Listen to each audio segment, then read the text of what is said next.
How's the royal family? I pray that everyone is doing well. First and foremost, my royal family, I'd like to thank Sharon and T. Taylor for sending me this article, some articles. And what we again are talking about is reparations. And some of y'all know that reparations have been so-called approved in North Carolina. Anytime y'all send me anything, it sends me to go in deeper and look in deeper, because I've been doing this enough to know that anything that comes, when it comes with money attached, and it look like we about to receive something, then they want to control the narrative. Keep this on your frontal lobe, my royal family, that the enemy can't stand to see us stand alone and receive anything. So this journey that I'm going to take y'all on, I'm going to teach, and we can teach each other too as well, because how I get down here on this, on both of my channels, the True Royal Family and True Royal, this is not a I thing, this is a we thing. If you hear me saying I'm not aware of it sometimes, because I want my channels to reflect us teaching each other. I learn from the royal family. Y'all help me. And I greatly thank the ones that know that I am highly dyslexic. Sometimes I have problems enunciating my words. Keep doing that. So y'all teaching me. It's amazing to me the feedback that I get, even just recent, because I have a tendency to speak spiritually and quote the word, and I'm not aware of it, not being raised in church or anything, always immensely deeply believed in the Creator. And me being here on YouTube, I thank you, truthfully honest. I know you there, because I know you don't leave comments, and I don't feel any way about that. You, Queen, thank you. You know what you did. It took one of our own to teach me that I am a Hebrew Israelite. I have always known, even as a child, that we were chosen. Y'all know I often speak about my spiritual experiences and everything. So I'm just going on, and we're going to get into what we mainly going to talk about here. So first and foremost, I'm going to read an article, and then we got some videos to listen to. So how do I want it? Let me think about this. You know what? Before I read that article, I'm going to start out with the first video. Now, this first video, the audio is a bit low, but it's quite necessary that we hear this video. And we're going to hear from this brother. I know his name is Keith. I don't see his last name there.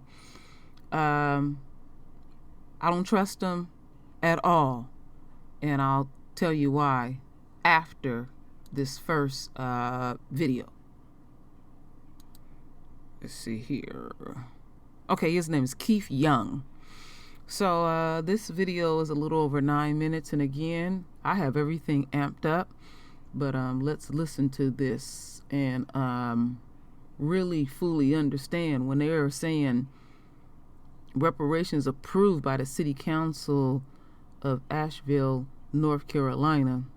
It's a business decision, and ultimately at the end of the day, it's going to favor the enemy.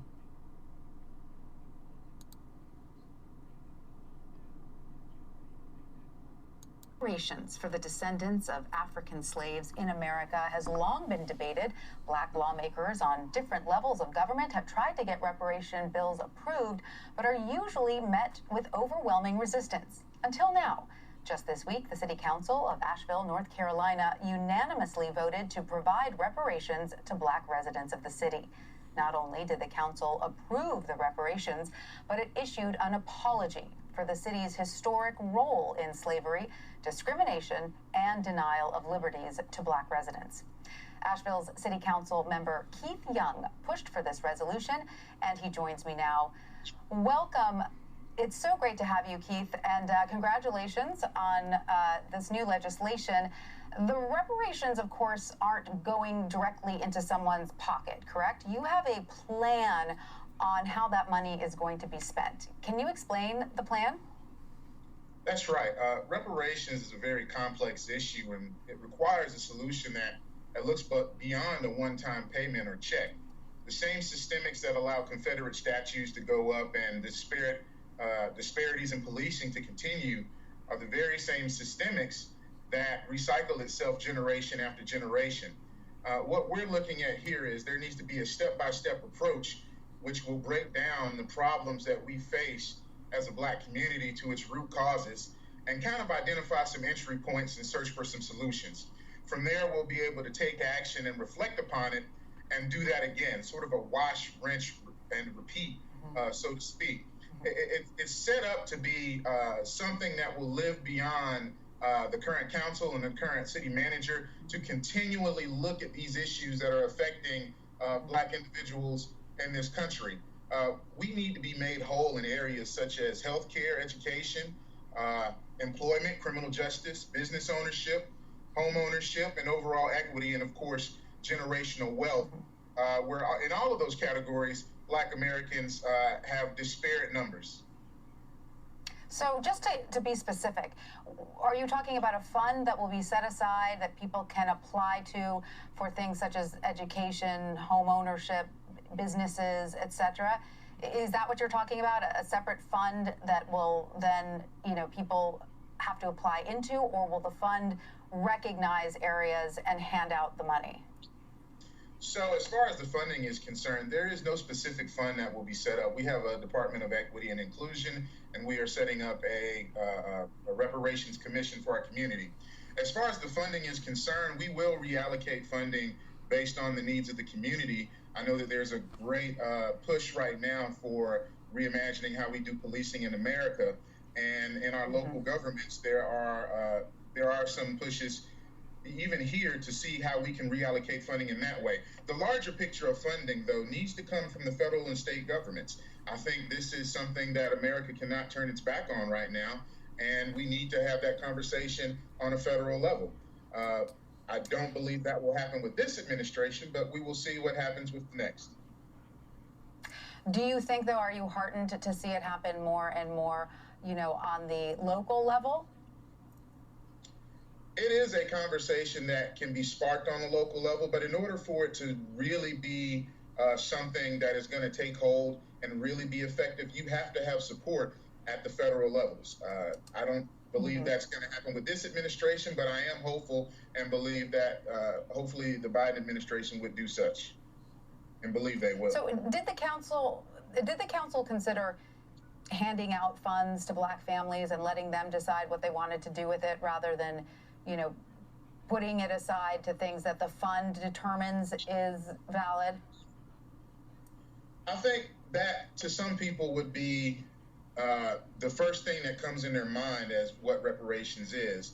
But when you look deeper into the systemic issues that we deal with, we need generations to be made whole through systemic action.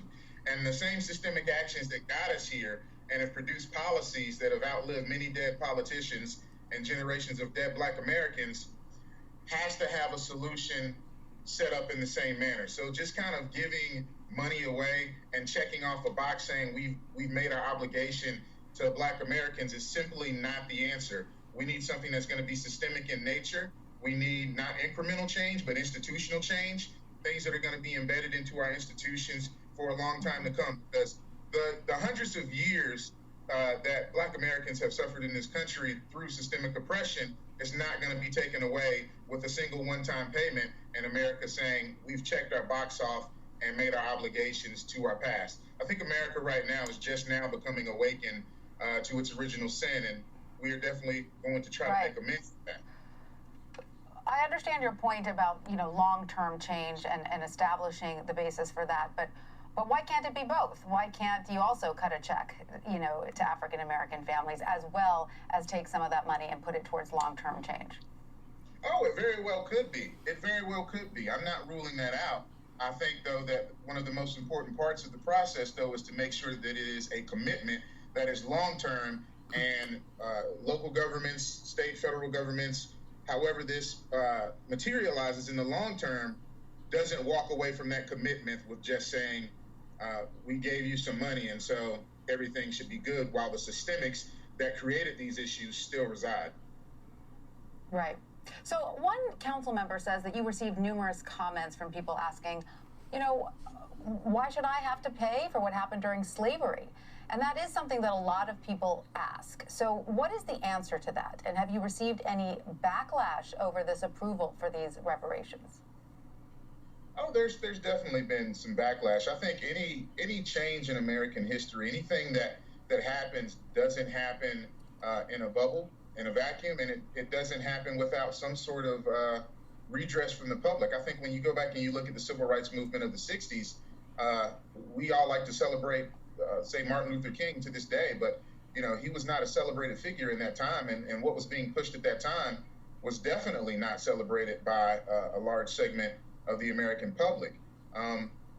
So there has been pushback, but I think at this point in time, I've seen way more positive responses to this and way more willing to help fix the systemic issues that we deal with, as opposed to folks who are not educating themselves on the history itself.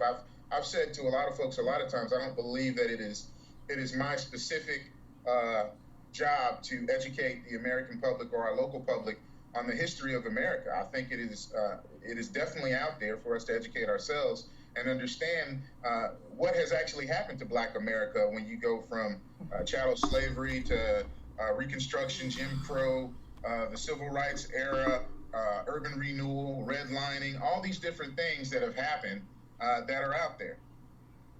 Mm-hmm. But also, isn't the argument that we all profit from a country that has accumulated wealth to a large degree because of the work of enslaved African Americans? Yes, that is absolutely the case. The economic stability of the United States of America is built on the backs of slaves, is built on free labor, and the sustained. I'll say this. There's one of these sayings that Jimmy Baldwin has a saying, which is, do I really want to be integrated into a burning house? And I'd say, what good is having a check for reparations if the bank won't cash it? And that speaks to the systemics that have put Black Americans in this position, and our economic stability at this point is sustained by the initial acts of our country from Black labor. So now that the council has approved the reparations, when will this go into effect, Councilman? So we have asked our city manager to report back to us in 6 months on some short, medium, and long-term goals, with the expectation going forward that this is in perpetuity. We will get some biannual reports on this, and we will start to move some of these things forward and start to form our local commission here and work with the community, work with the Black community, work with businesses. Everyone has a hand in this in making this right. There's the saying of a rising tide lifts all boats, but I'd say a rising tide only lifts all boats if all boats are prepared to ride the wave. And so that's what we're getting ready to do here. We want to make sure that everybody is prepared to ride the wave, specifically those Black Americans in our community. Yep, that the boats are all fixed up and ready to go. All right, well, Councilman Keith Young, thank you so much for your time. We really appreciate it. All right, my royal family. I know the audio was low, but I know y'all could hear the straight bullshit. And what is going on, my royal family? The reason why they unanimously approved it, because they could continue to control the narrative. And they don't want to directly put a paycheck in our hands, because they know that many of us would get up out of our conditions and go wherever you please. So this is another form of controlling the royal family. And they are going to be very selective who they allocate these dollars out to via into programs. Also keep in mind that when the enemy and the enemy supporters are controlling the dollars, it is not a guarantee. All right? Keep that in mind. It is not a guarantee. So anytime they want to, the council can just abolish the program, because they can say the program is not prospering. All right?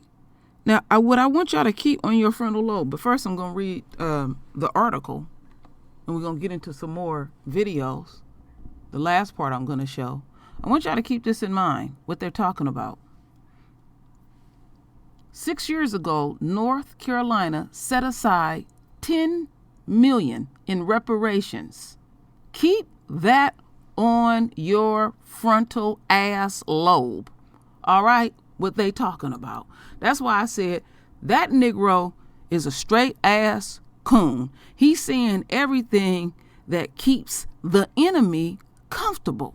They good with that because they can control our movements by saying, we done built you some projects. And what they'll do, they'll build those same projects in a different fashion, opposed to stacking us on top of each other. Then we're side by side, unquote, townhomes. It's the same old shit, my royal family. I know y'all say, damn, True Royal, you know, we send you something and you always got to go to the left. No, I keep it core truth over here, my royal family.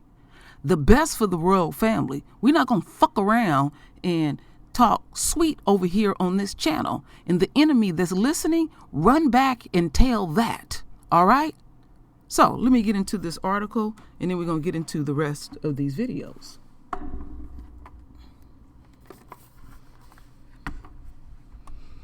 North Carolina city votes to approve reparations for black residents. In North Carolina, oh Lord, wait just a second here. A little trigger Russian. Here we go. A North Carolina unanimously voted. Oh Lord, come on now. Okay. Voted Tuesday night to make reparations to its black community by making investments in areas in which black residents face disparities. The Asheville Council voted 7-0 in support of a resolution that apologized for the city's participation in slavery and discrimination. Urban Renewal vowed to create community reparations commissions to provide reparations to black residents and their descendants. The resolution would not provide direct payments to black residents. Instead, it would distribute funding to different areas of society that see racial disparities in order to close the gap, including in healthcare, education, unemployment, and pay, neighborhood safety and fairness in criminal justice. Efforts could also include increasing minority home ownership. Again, efforts could also include increasing minority home ownership. Keep that on your frontal lobe. That is something that you would have to pay back. That is something that they saying that we not going to consider. Access to affordable housing, business ownerships, career opportunities according to the resolution. It is not simply enough to remove statues. City Councilman Keith Young, who is black and promoted the resolution, said during the meeting. The Asheville Citizen Times reported, black people in this country are dealing with issues that are systemic in nature. The commission created by the resolution would provide short, medium, and long-term recommendations that would make significant progress towards repairing the damage caused by public and private racism. Local governments and community organizations are welcome to join in. All right, see, they standing alone because they don't know what the federal government gonna do. The resolution also called on the city manager to create recommendations to add the creation of generational wealth and to boost economy mobility and opportunities in the Black community. The city manager is instructed to give a biannual update to the city on the progress. Councilman Kapoor said he support the resolution for moral reasons and calls on critics to look at the practical reason that the data show disparities between Black Asheville residents and other residents. We don't want to be held back by these gaps, Kapoor said. According to Asheville Times, we want everyone to be successful. So if y'all really and truly want everyone to be successful, you need to give people a paycheck directly in their pocket in order to stimulate your economy. See, these motherfuckers is working asshole backwards. That's the only way you're going to be able to stimulate your economy. People got to have money in their direct hand, and they will decide what they're going to do. People are much more inclined to stimulate the economy when they get direct payments. But again, they fear somebody like me. If I was in that type of condition, I'm leaving the motherfucking community, because the community is what caused my people great pain. I'm going to get away from the enemy as quickly as possible. I don't give a damn about stimulating your economy on no money. As we continue on, my royal family.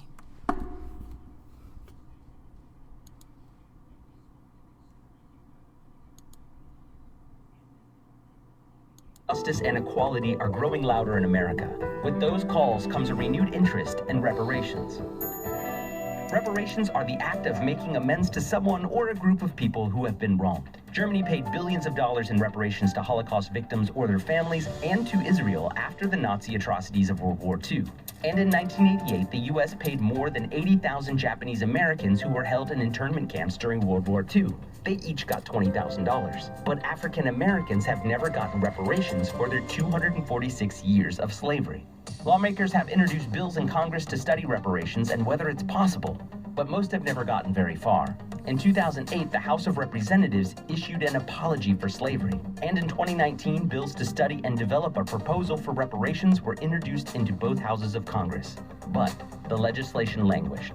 Recently, there's been renewed interest, like the Harriet Tubman Community Investment Act, which the Maryland General Assembly is considering. The Brookings Institution says it could be a possible blueprint to what reparations could look like for Black Americans. Under this act, the descendants of slaves in Maryland could receive the following repayments. Tracing the descendants of slaves will be one major challenge. Unlike victims of the Holocaust and Japanese internment camps, there are not a lot of paper trails for the descendants of slavery. The census didn't count Black Americans until 1870, and unlike immigrant groups who have their history documented at Ellis Island, there's no central historical database for the descendants of slaves.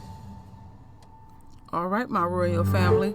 So we didn't got a sample of even more bullshit why they are saying that they are not going to put the money directly in your hand. And keep in mind, when this video, in the first part of this video, they show a black hand and they show a blue hand. They're not going to show a white hand because they don't want that lasting impression. Blue, you just phase out because we don't know nobody that look blue. All right? Let's keep that on your frontal lobe.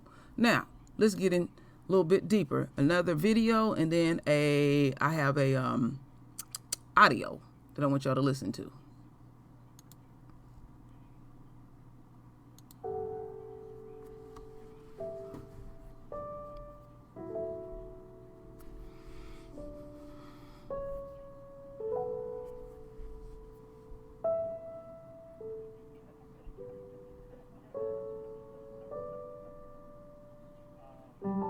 There is a significant development that's getting ready to take place, And now is the opportunity to raise some broader questions about Second Ward and Brooklyn and what happened in Brooklyn. Does this new development speak to the historical injustices, documented historical justices that took place in Brooklyn and Second Ward?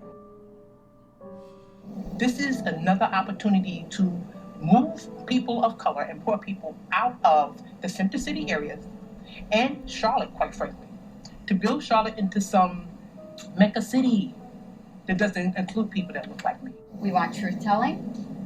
We want an acknowledgement of wrongdoing. Like, what did we do wrong as a city?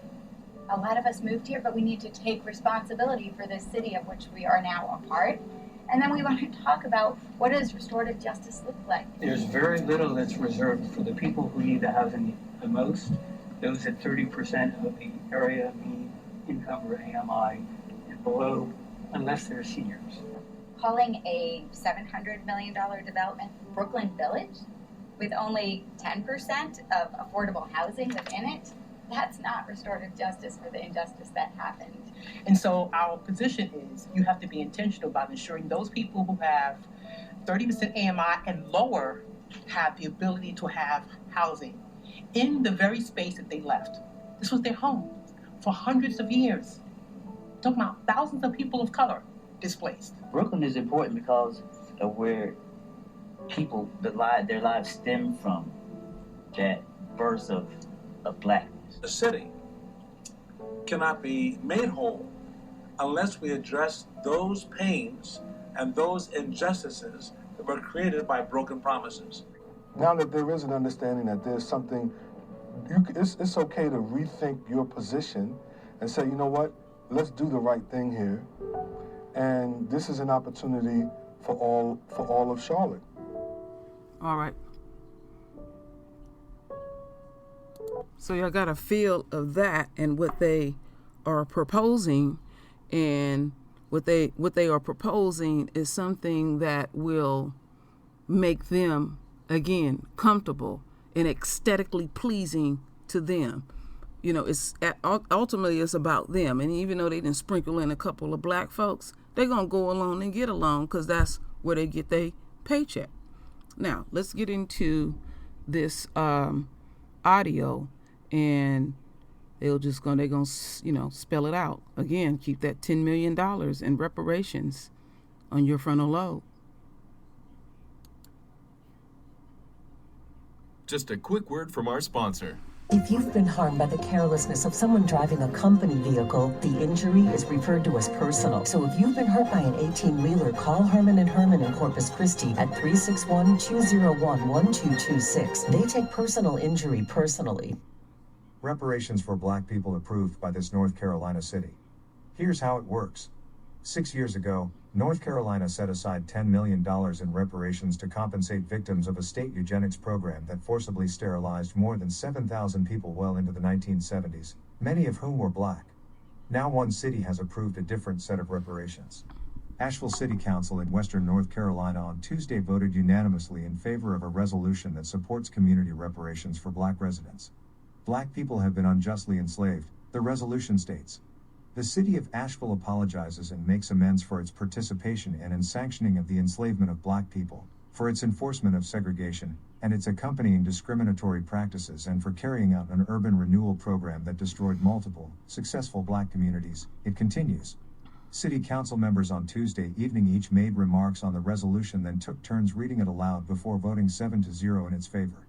Councilmember Keith Young, who spoke first, said we have a lot of issues to deal with and that the recent movement describes the treatment of black Americans for a sustained period of time.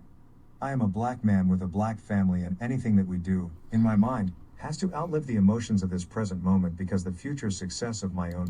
Let me stop this for just one moment. And y'all know that I'm the type of person, I don't edit anything. I made a major mistake. And I had researched this last night. The 10 million, I do know about this program. that was set aside, because I watched many videos and studied on it, of people that were forcibly sterilized. That's what that was for. So I had that wrong. And I know why I had that stuck in my mind, because when I was doing my research, I couldn't find a dollar amount. So I personally was fixated on the 10 million. So that is my mistake. I'm not going to change anything. I'm just going to keep it moving. Children and our current and future society depends on the sustained success of the systemic changes that we seek, Young said during the meeting. The Memorial Day death of 46-year-old George Floyd, a black man, while in police custody sparked an avalanche of protests across the nation. He died after a now-fired Minneapolis police officer pressed his knee into Floyd's neck, as 3 other officers didn't intervene. All 4 officers have been charged in Floyd's death. The death of Floyd and other black Americans during encounters with police has also reignited the discussion around reparations for black people impacted by systemic racism in America. Reparations is a broad term. According to the Constitutional Rights Foundation, it's a concept that's been around since the Civil War. At its core is the idea of redress for egregious injustices, according to an April report published by the Brookings Institution titled Why We Need Reparations for Black Americans. It is time to really have a serious conversation about restoring the wealth that's been extracted by racism, Andre Perry, who co-authored the report, told Market Watch. Wealth is measured through real estate. Asheville is a city of 92,000 people, close to 12% of which are black, according to the U.S. Census Bureau. Under the newly passed resolution, the city will establish a community reparations commission to help put city funds and resources toward programs benefiting Asheville's black residents. The resolution outlines some of what that will look like, including increasing minority home ownership and access to other affordable housing, increasing minority business ownership and career opportunities, strategies to grow equity and generational wealth, closing the gaps in healthcare, education, employment and pay, neighborhood safety and fairness within criminal justice. Rob Thomas is community liaison for the Asheville Racial Justice Coalition, which pushed to have reparations put on the city council's agenda through a social media campaign. Wealth is measured through real estate and real property, Thomas told the Asheville Citizen-Times. And in any system that deals with economics, there are so many things that keep people of color out, so many policies, so many different areas where you have gatekeepers who can decide to let you in or not let you in. Chicago looks at how to make amends. Asheville isn't the first city in the U.S. to consider reparations for black residents. The resolution mirrors another in Chicago that established a Chicago Citizens of African Descent Reparations Commission, the Chicago Sun-Times reported. The commission is tasked with investigating how one of the most segregated cities in the nation could best make amends for the impact of slavery, according to the newspaper. Chicago's City Council approved the resolution June 17, the Sun-Times reported. The city of Evanston, a suburb of Chicago, has also instituted a reparations program, according to The Guardian. The City Council voted last year to approve a local reparations program funded by sales taxes on recreational marijuana, which was legalized in Illinois on January 1st, The Guardian reported. It wasn't immediately clear how the funds will be used, but proponents say the program could become a model for other communities and even the gigantic federal government itself, according to the British newspaper. Next article. Okay, let me freeze this because I don't want this to pop up. Just a quick word from I want to say something about that mistake that I made that is very important. If anybody know about the eugenics program, when they set aside that 10 million compensation, I remember they had interviewed a number of people, and there was even some white people involved in this too as well, that they had forcibly sterilized. What they did was they sat on those funds so long that a lot of those people have passed on. So there's still a lot of that money that's just sitting there dormant, that is dormant. And again, when I was researching this last night, I couldn't find a number at all. So let's just say, hypothetically speaking, that in North Carolina, they will set aside, let's say, and it still ain't a lot, $100 million to execute these, execute whatever they so-called are executing in these programs. Those funds, like in the eugenics program, the people that was experimented in the eugenics program, those funds can just sit there dormant, and then over time, and they know what they're doing. What they will do is they will say, well, there is no one that even exists or even qualify to even get whatever is left in that money that was set aside, and then they'll have the council sit there and vote to move those funds in what they deem wherever they need the funds at. They'll do that too as well. They have a lot of power to move and shuffle around money that is set aside for whatever purpose. Because I remember my mom was telling me, like in the city of San Francisco, she said the water department has a lot of money. And she blew my mind. She said that the local bus service, because that's who my mother drove for, and eventually she became an inspector for Muni. That's what they call the bus service, Muni, in San Francisco. That Muni was getting money from the water department to make sure they keep the repairs on the buses and continue to pay the bus drivers and all the other people that work for Muni. I was like, damn, that's interesting. So keep that in mind too, how they take funds and do whatever they want to do with it. So I remember also there was, and I think this was either in New York or Chicago, somebody may know, many, many years ago, they had allocated some money for gang members, in which would go to, for them to get job training, go to school, and all of that kind of stuff. And they purposely set that program up to fail. And when they seen that, oh, okay, we invested these dollars in this and it failed, they snatch back the funds. So that's why I'm saying, don't get all excited when we see something about they getting ready to do something on reparations. You got to really look into the ingredients in it. These people are not going to get a damn dime at the end of the day. Point blank.